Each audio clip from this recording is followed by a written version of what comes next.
আসসালামু আলাইকুম সবাইকে। ফাইনালি 19 তারিখ সকালবেলা আমরা পৌঁছে যাই কক্সবাজারে। কক্সবাজার রেল স্টেশন থেকে আমরা একটা অটো করে হোটেলের উদ্দেশ্যে রওনা দিই মেইন শহরে কক্সবাজারে। ওইখানে আব্বুর জন্য অলরেডি রুম রেডি করা ছিল।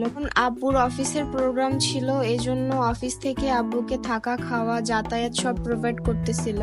আমি ছিলাম আমার আব্বুর গেস্ট, আমার সকল খরচ বহন করতেছিল আমার আব্বু। হোটেলে চেকিং করার পরে আমরা নাস্তা সেরে নেই। তারপরে আমার জন্য আব্বু একটা আলাদা রুম নিয়ে দেয়, কারণ আব্বুর সাথে আব্বুর এক কলিগ ছিল, ওনারা দুইজন একটা রুম পাইছে অফিস থেকে। তো আমি তো তাদের সাথে থাকতে পারবো না, তাই আমি একটা আলাদা রুম নেই। এই যে আমার রুমটা আমার অনেক ভাল লাগছে। আমার রুমটা নিয়ে আমি আলাদা একটা ভিডিও বানাবো। রুমে যে ফ্রেশ হয়ে আমরা চলে যাই দুপুরের খাবার খেতে। দুপুরের খাবারে আমাদের ছিল কোরাল মাছ, নানান রকমের ভর্তা, ভাত, কোল্ড ড্রিঙ্কস